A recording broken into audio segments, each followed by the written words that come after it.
கிறிஸ்துவிலே மிகவும் பெரியமானவர்களே, 23/7/2026 உங்களை சந்திப்பதிலே மகிழ்ச்சி அடைகிறேன்.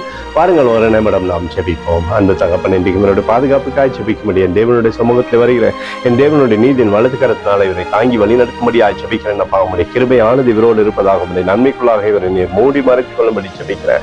இயேசு கிறிஸ்து சிந்தின பரிசுத்த ரத்தத்தை இவர் மீதும் ஒரு குடும்பத்தின் மீதும் செய்கிற சகல காரியத்தின் மீது பூசுகிறேன். ஆகவே இந்த நாள் முழுவதும் நிறைவேறும் ஆசீர்வாதம் இவருடைய வாழ்க்கையில் இருக்கட்டும். உன்னுடைய கிருபையின் மேலே கிருபை இவரை வழி நடத்தும். உம்முடைய அற்புதமும் அடையாளமும் இவரோடு இருந்து செயல்படும்படி நீர் செய்தரும்படியாய் ஜெபிக்கிறேன். தகப்பனே, நீதிமொழிகள் 9:10 கர்த்தருக்கு பயப்படுதலே ஞானத்தின் ஆரம்பம் என்று சொல்லி எழுதப்பட்டக்கூடிய வார்த்தையின்படி ஆண்டவரே, உமக்கு பயந்து சகலவிதமான ஞானத்தை பெற்றுக்கொண்டு வாழ்க்கையிலே சுகமாய் தங்கியிருக்கும்படி நீங்க செய்யுங்க. பாதுகாத்து வழி நடத்துங்க. இயேசுவின் நாமத்திலே ஒப்பு கொடுத்து ஜெபிக்கிறேன் நல்ல பிதாவே, ஆமென்.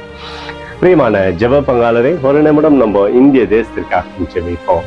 அன்பு தகப்பனே, 23/7/2026 தேசத்தின் நன்மைக்காய் ஜெபிக்கும்படியாய் உம்முடைய சமூகத்தில் வருகிறோம். இயேசு கிறிஸ்துவோட கிருபை தேசத்திலிருந்து அற்புதத்தை செய்யும்படி நீர் செய்தபடி ஜெபிக்கிறேனப்பா. எல்லா விதமான தீமையும் விலகி ஆண்டவரை தேசத்தை நீ சுத்திகரிக்கும்படி ஜெபிக்கிற. சமாதானத்தின் தேவ ஆவியானவர் தேசத்திலிருந்து அற்புதம் செய்யட்டும். எங்களுக்காக அடித்து நொறுக்கப்பட்டு கூடிய இயேசு கிறிஸ்துவும் அவர் சிந்தனை வெளியேறப்பட்ட ரத்தத்தை வைத்து ஒப்புக் கொடுக்கிறோம்.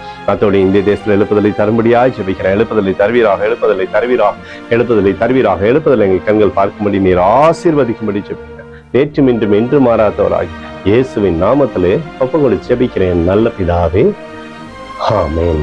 பிரியமான ஜெப பங்காளரே, ஆண்டவர் நம்மளுடைய ஜெபத்தை கேட்டிருக்கிறார். இந்த நாள் முழுவதும் கர்த்தராகிய இயேசு கிறிஸ்துவுக்குள் நீங்கள் வளரும்படி உங்களை வாழ்த்தி ஆசீர்வதிக்கிறேன். ஆமென்.